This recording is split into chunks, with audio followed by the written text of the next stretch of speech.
Bismillahirrahmanirrahim. Assalamualaikum warahmatullahi wabarakatuh. Innal hamdalillahi nahmaduhu wa nasta'inuhu wa nastaghfiruh wa na'udzu billahi min shururi anfusina wa min sayyiati a'malina. Man yahdihillahu fala mudilla lahu wa man yudlil fala hadiyalah.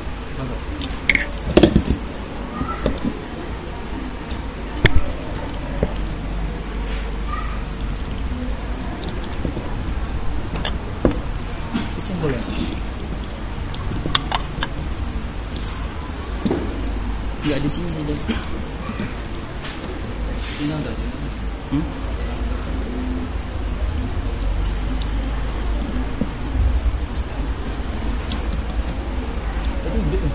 Alhamdulillah nahmaduhu wa nasta'inuhu wa nastaghfiruh wa na'udzu billahi min shururi anfusina wa min sayyiati a'malina. Man yahdihillahu fala mudilla lahu wa man yudlil fala hadiya lahu.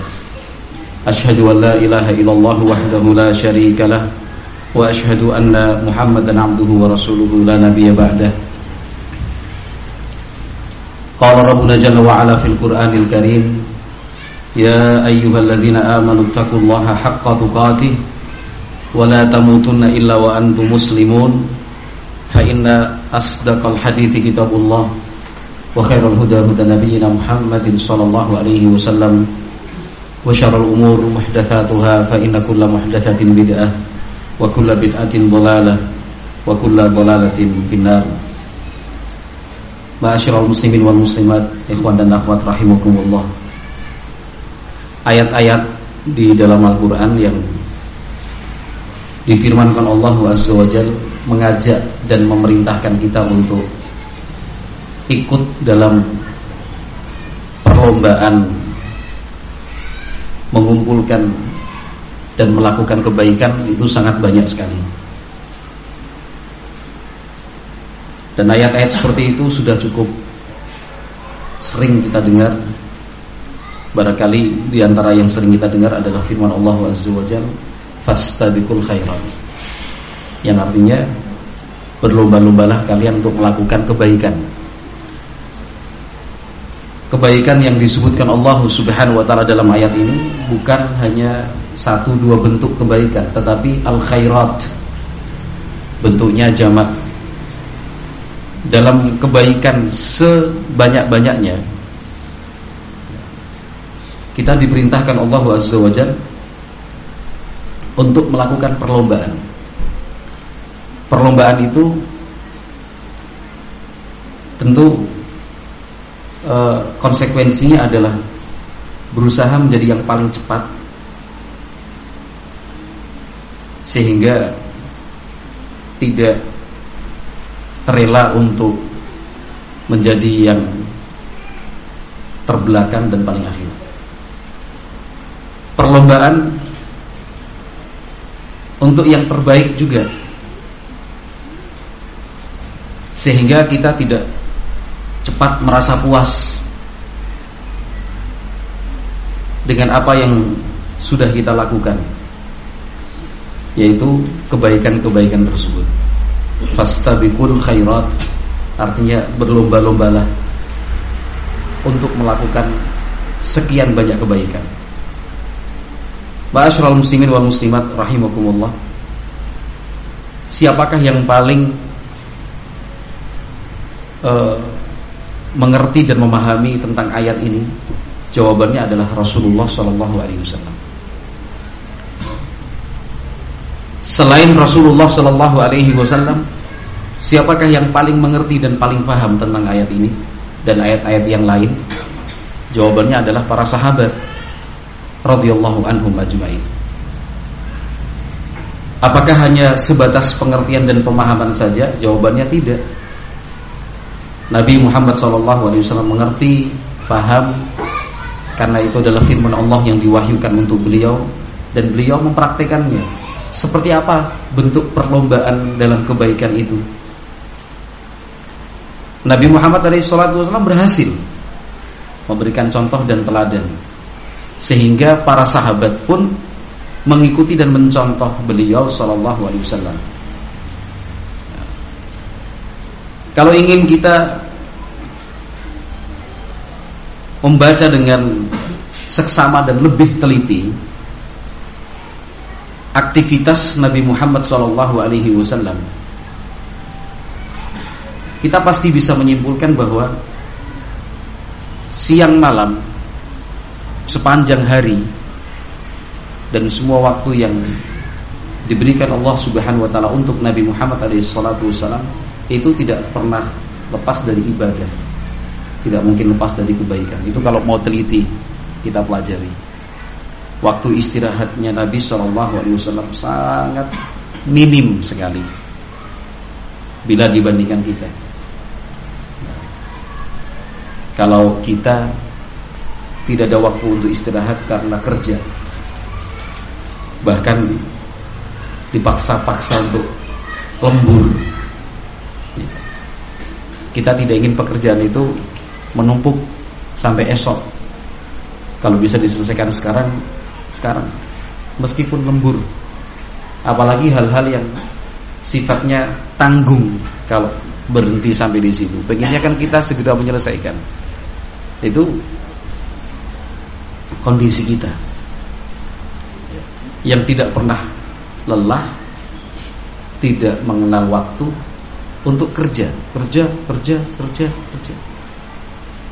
Bahkan itu menjadi moto, ya, slogan kerja. Pokoknya kerja. Jangan pernah berhenti. Kerja.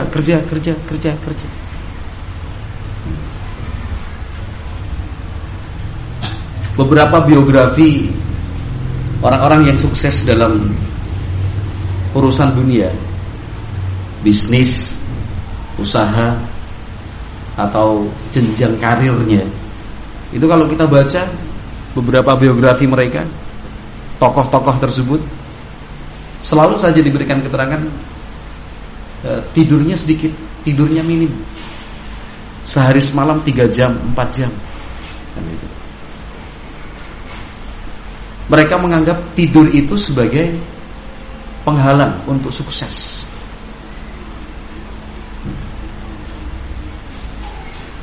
Benar memang sukses, tapi sukses macam apa yang diperoleh? Ternyata sukses yang sifatnya materi, fisik, lahiriah. Ya kita sendiri mengakui kok betapa kita itu diperas tenaga dan pikirannya untuk kerja.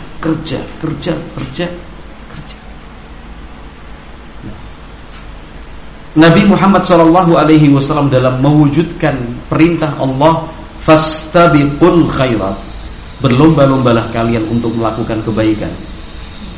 Beliau tidak kenal waktu, artinya semangat untuk terus berbuat baik, selalu dalam beribadah kepada Allah Azza wa Jalla. Sekali lagi, kalau seandainya kita mau meneliti Rasulullah SAW tentang aktivitas sehari-harinya, jarang sekali kita temukan keterangan Nabi Muhammad SAW itu istirahat dalam waktu yang cukup banyak, tidur dengan mengambil jam yang panjang. Ternyata tidak. Malam dan siang hampir tidak ada beda. Itu bagi Rasulullah SAW. Bangunnya sudah di sepertiga malam yang terakhir. Itu bangunnya sepertiga malam yang terakhir. Bukan sebatas bangun terus buat kopi, minum, nunggu subuh, enggak. Sepertiga malam yang terakhir itu beliau bangun untuk bertahajud, sholat malam. Bahkan tidak jarang Nabi Muhammad SAW itu bukan hanya sepertiga malam yang terakhir, bahkan sejak pertengahan malam, bahkan kadang-kadang semalam suntuk. Sallallahu alaihi wasallam. Pagi hari sudah dimulai dengan aktivitas sholat subuh. Selesai sholat subuh nggak langsung pulang terus tidur lagi. Kesempatan nih istirahat. Selesai sholat subuh beliau berzikir, membaca wirid-wiridnya sampai matahari terbit. Itu bukan waktu yang singkat. Sampai matahari terbit. Setelah matahari terbit, beliau sempatkan untuk sholat sunnah 2 rakaat. Menunggu matahari terbit terus naik beberapa tingginya. Beliau sempatkan untuk sholat sunnah 2 rakaat. Setelah itu beliau berikan waktu untuk sahabat-sahabatnya, berbincang, berbicara, menjawab, memberikan arahan, membimbing. Setelah itu Nabi Muhammad SAW pulang untuk memenuhi hak keluarganya. Keluarga beliau bukan cuma satu kan. Yang beliau urus, tanggung jawabnya bukan cuma satu istri, banyak. Tiap hari Nabi Muhammad SAW selalu menyempatkan untuk sebatas menyapa, mengucapkan salam semua istrinya, satu. Yang kemudian beliau masuk ke dalam rumah yang memang giliran istri tersebut. Itu Nabi Muhammad SAW. Nah, selesai semua dipenuhi hak keluarga, ya, membantu, meringankan.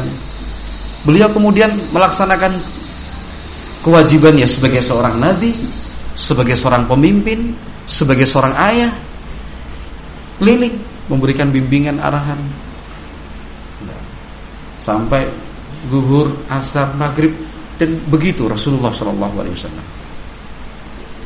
Kedudukan Nabi SAW sebagai seorang Rasul itu tidak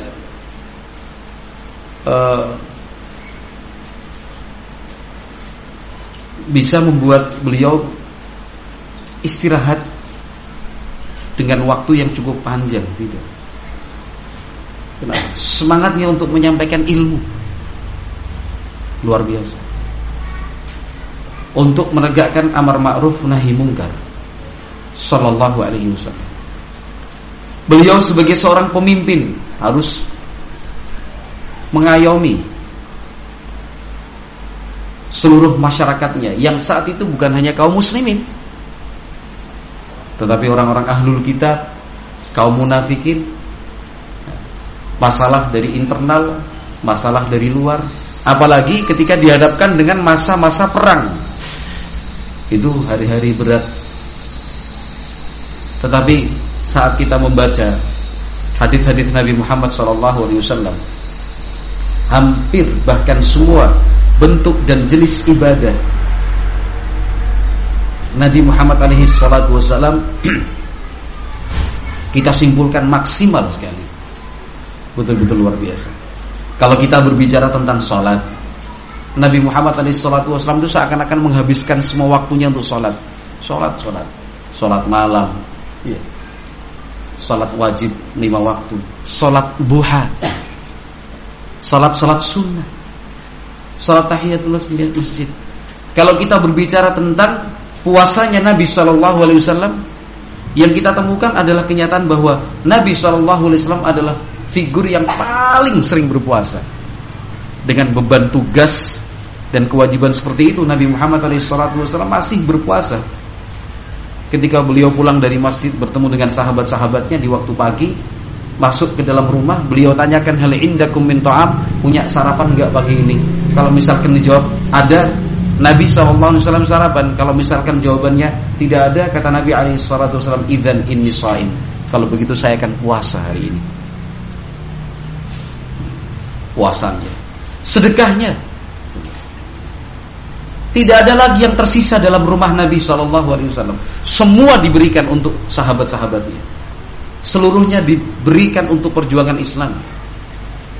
Nah, tidak ada perabot dan perkakas rumah tangga lebih dari kebutuhan sehari-harinya. Sallallahu alaihi wasallam.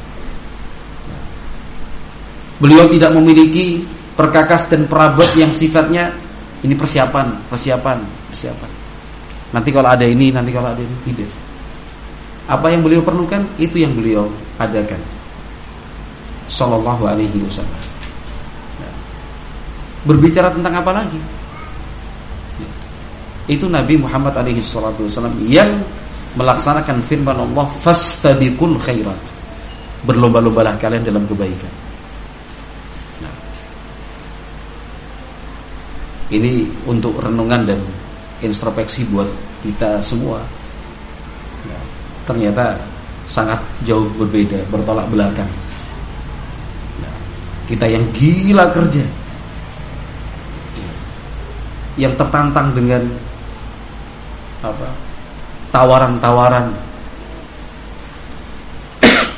kita yang merasa ingin memenuhi tantangan-tantangan kerja itu, sampai lupa makan, lupa minum, lupa anak dan istri, lupa kesehatan. Yang penting apa? Kerja. Padahal yang kita perlukan hanya sebagian dari hasil kerja itu, bukan semuanya. Ikhwati fillah rahimakumullah. Kemudian para sahabat radhiyallahu anhum ajmain. Para sahabat radhiyallahu anhum ajmain, mereka mengerti dan faham betul tentang makna ayat ini, fastabiqul khairat, dan juga mereka mempraktekannya. Seperti apa bentuk pelaksanaan fastabiqul khairat itu? Berlomba-lomba dalam kebaikan. Apa yang dilakukan Nabi SAW ditiru oleh mereka. Apa yang diperbuat oleh Rasulullah SAW diikuti oleh para sahabat radhiyallahu anhum ajmain. Ikhwati fillah rahimakumullah, yang ingin kita pilih sebagai contoh para sahabat radhiyallahu anhum ajmain yang ingin mewujudkan serta melaksanakan firman-Nya fastabiqul khairat adalah para sahabat radhiyallahu anhum ajmain yang Allah Jalla wa Ala uji dengan kecacatan, supaya kita yang fisiknya sempurna itu terpanggil, yang cacat saja semangat untuk berbuat baiknya luar biasa. Kenapa kita dengan fisik yang sempurna, tidak ada cacat, kemudian dengan perasaan tenang, pikirannya plong, santai aja, seolah-olah kita berada yang paling depan, padahal kita sudah tertinggal jauh di belakang. Siapa yang tidak mengenal sahabat Amr ibnul Jamuh radhiyallahu anhu? Amr ibnul Jamuh, seorang sahabat yang di masa jahiliyahnya, demikian pula setelah masuk Islam, ditokohkan di sukunya sendiri, yaitu Bani Salamah atau Bani Salimah. Asli penduduk kota Madinah, Amr bin al-Jamuh radhiyallahu anhu. Kisah keislamannya masyhur melalui proses yang luar biasa, yang berperan sebagai sebab Amr bin al-Jamuh masuk Islam adalah anak kandungnya dan keponakannya. Anak kandungnya yang lebih dahulu masuk Islam bernama Mu'adz bin Amr bin al-Jamuh radhiyallahu anhu. Masuk Islam, keislamannya baik, bagus, penuh dengan semangat. Nabi Muhammad SAW juga menunjuk beliau sebagai pemimpin untuk kaumnya, suku Salamah radhiyallahu anhu. Ketika terjadi ajakan dari Nabi SAW untuk mencegat kafilah dagang milik orang-orang Quraisy, yang kemudian berakhir dengan terjadinya perang Badar, Amr bin al-Jamuh termasuk yang menyambut panggilan Nabi SAW, ingin ikut serta. Padahal misinya kan mencegah rombongan dagang. Amr bin al-Jamuh ingin ikut, tetapi anak-anaknya menghalangi. Jangan. Anak-anaknya masuk Islam. Mereka berusaha mencegah Amr bin al-Jamuh, ayah mereka, supaya tidak ikut dalam rombongan Rasulullah SAW. Apakah karena mereka menghalang-halangi dari kebaikan? Jawabannya tidak. Mereka menghalang-halangi dan mencegah Amr bin Al-Jamuh supaya tidak ikut rombongan Nabi SAW itu karena sayang dan cintanya kepada ayah mereka. Kenapa? Karena Amr bin Al-Jamuh memiliki cacat. Beliau pincang. Pincangnya bukan pincang biasa.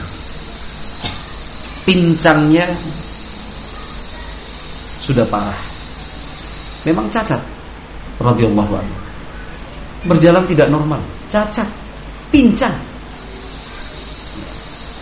Orang yang pincang tidak memungkinkan untuk beraktivitas sehari-hari seperti biasa. Apalagi kalau akan berangkat berperang. Yang normal saja untuk berangkat berperang perlu latihan, perlu gerakan yang gesit, yang lincah. Bisa melompat sana, bisa melompat sini, bisa menghindari, bisa mundur ke belakang, bisa menyerang maju. Itu orang biasa yang fisiknya sempurna. Bagaimana dengan beliau Amr bin Al-Jamuh radhiyallahu anhu yang cacat? Dikhawatirkan oleh anak-anaknya kalau seandainya ayah mereka itu kemudian ikut berangkat, bukan kemudian membantu pasukan muslim, dikhawatirkan mereka justru menjadi beban. Orang cacat. Dihalang-halangi oleh anak-anaknya, jangan berangkat.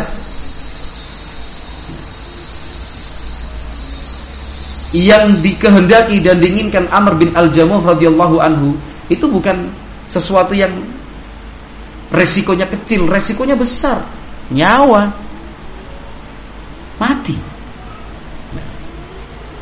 Kalau misalkan ada di antara kita punya orang tua pincang, pincangnya bukan pincang biasa, saya ulangi kembali, pincangnya sudah parah, sangat mengganggu. Kalau misalkan ada di antara kita punya orang tua pincang, kemudian ingin berangkat sholat ke masjid dari rumah, mau kemana Pak? Ke masjid. Kita biarkan atau kita cegah? Pasti kita akan biarkan. Berangkatnya ke masjid, nggak ada risiko apa-apa. Kalau berangkat ke masjid, risiko mati ada nggak? Artinya secara hukum manusia nggak ada. Suasana tenang, aman. Cuma berangkat ke masjid, nanti kemudian pulang. Nah, Amr bin Al-Jamuh ingin berangkat berperang, taruhannya nyawa, ya dihalang-halangi oleh anak-anaknya. Sampai kemudian betul-betul Amr bin Al-Jamuh radhiyallahu anhu tidak berangkat dalam rombongan perang Badar. Itu sedihnya luar biasa. Sangat-sangat menyesal radhiyallahu anhu karena tidak ikut serta dalam perang Badar. Yang menyesal bukan cuma Amr bin Al-Jamuh, hampir semua sahabat menyesal. Karena perang Badar adalah momen yang sangat bersejarah. Mereka yang terlibat dan ikut serta dalam perang Badar memiliki kedudukan khusus dan istimewa di hadapan Allah Subhanahu wa taala. Amr bin Al-Jamuh radhiyallahu anhu kecewa, menyesal luar biasa. Kenapa tidak ikut dalam rombongan itu? Walaupun misi pertama mencegat kafilah dagang, tapi kan ujung-ujungnya perang. Sehingga pada saat terjadi perang Uhud, ketika terjadi perang Uhud, Amr bin Al-Jamuh sudah mengultimatum anak-anaknya, kalau sekarang kalian gak bisa menghalang-halangi saya. Ini sudah tua, pincang. Tua, pincang. Yang akan dilakukan ini penuh risiko. Resikonya kematian. Anak-anaknya masih berusaha menghalangi. Kenapa? Karena anak-anaknya pun berpikir bahwa sang ayah termasuk zawil a'dzar, termasuk orang-orang yang dapat uzur, cacat, dapat uzur untuk tidak berangkat berjihad fisabilillah, memerangi musuh. Nah, tapi karena apa? Ingin melaksanakan firman Allah Azza wa Jalla, fastabiqul khairat, berlomba-lombalah untuk berbuat baik. Bukan kemudian seperti kita sebenarnya mampu tapi pura-pura tidak mampu. Nah, seharusnya termasuk yang ikut terlibat tapi menganggap dirinya punya uzur. Nah, ketika ada panggilan, ajakan untuk melakukan satu bentuk amalan soleh, ibadah, lebih memilih menghindar.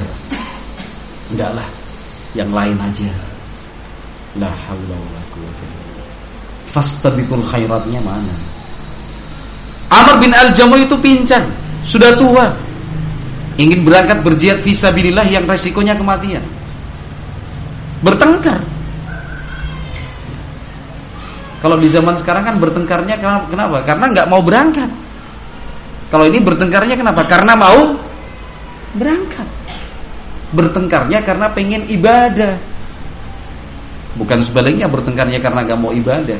Seorang bapak bertengkar sama anaknya karena bapaknya nyuruh anaknya sholat, anaknya nggak mau. Itu kan sering terjadi. Tengkar kan itu. Kamu disuruh sholat nggak mau, apa bapak? Bertengkarnya kenapa? Karena tidak melaksanakan ibadah. Lah ini bertengkarnya, ya, bertengkar ini bukan kemudian berkelahi loh ya. Artinya antara Amr bin Al-Jamuh dan anak-anaknya itu tarik menarik, berangkat tidak berangkat. Apa sampai di situ perjuangan Amr bin Al-Jamuh radhiyallahu? Tidak. Amr bin Al-Jamuh sengaja mencari, datang menemui Rasulullah sallallahu alaihi wasallam. Yashkuhum. Amr bin Al-Jamuh mengadu kepada Nabi sallallahu alaihi wasallam tentang sikap anak-anaknya. Mengadu kepada Rasulullah sallallahu alaihi wasallam tentang sikap anaknya. Kalau zaman sekarang kan enggak, ya kan? Dia lang-langannya ya memang aku enggak mampu kok. Merasa enggak bisa, merasa enggak mampu, ya kan? Tidak kemudian ngotot untuk berangkat. Ya, ngotot untuk ikut terlibat. Itu tadi seperti yang saya sebutkan di depan. Justru merasa dapat uzur, merasa nggak bisa, merasa nggak mampu, merasa bukan saya, biar orang lain sajalah. Cuek. Amr bin Al-Jamuh datang menemui Nabi Muhammad SAW. Beliau mengatakan apa? Saya ingin menginjak surga dengan pincangku ini. Luar biasa. Radhiyallahu anhu. Cita-citanya mulia. Tekadnya luar biasa. Menyampaikan kepada Nabi alaihi salatu wasallam ingin menginjak surga, artinya ingin sampai masuk ke dalam surga dengan apa? Dengan cacatnya itu, pincangnya. Orang pincang, semangatnya luar biasa. Radhiyallahu anhu. Yang kemudian oleh Nabi alaihi salatu wasallam disampaikan kepada anak-anaknya, jangan halang-halangi dia. Jangan cegah ayahmu untuk berangkat berjihad fisabilillah. Berangkat. Ikut dalam pasukan Islam ketika terjadi perang Uhud. Ketika terjadi perang Uhud, ikut serta. Yang kemudian termasuk sahabat yang gugur fisabilillah. Bukan bunuh diri. Memang bertempur, gugur fisabilillah. Itu Amr bin Al-Jamuh radhiyallahu anhu. Ketika terjadi banjir beberapa puluh tahun bahkan setelahnya, atau beberapa tahun setelahnya, cukup lama lah. Akhirnya kuburan syuhada Uhud itu dipindahkan ke sebuah lokasi yang lain. Itu jasadnya masih utuh. Amr bin Al-Jamuh radhiyallahu taala. Di sini kita perlu belajar, ikhwan dan akhwat, aba dan ummahat, hafizakumullahu jami'an. Kita perlu belajar dari para sahabat radhiyallahu anhum ajmain. Dengan cacatnya Amr bin Al-Jamuh radhiyallahu anhu ingin dan menghendaki kedudukan yang tinggi di sisi Allah Subhanahu wa taala. Dengan pincangnya ingin menginjakkan kaki di surga. Terus kalau kita dengan fisik yang sempurna seperti ini, apa alasan kita untuk kemudian tidak semangat dalam fastabiqul khairat, berlomba-lomba dalam kebaikan? Apa alasan kita? Ya, kaki luar biasa. alhamdulillah, disyukuri. Masih kuat berjalan sekian kilometer. Kita masih kuat untuk berolahraga berjam-jam lagi. Olahraga apapun itu. Nah, tapi kenapa kita tidak punya cita-cita seperti cita-cita Amr bin Al-Jamuh yang ingin menginjakkan kaki di surga dengan kaki kita sendiri, dengan kaki ini? Padahal beliau termasuk yang diberi uzur sebenarnya karena cacatnya tersebut. Cacat tidak menghalangi untuk beribadah. Itu yang perlu kita ingat. Apalagi yang fisiknya sempurna. Nah, azan. Kita pending dulu.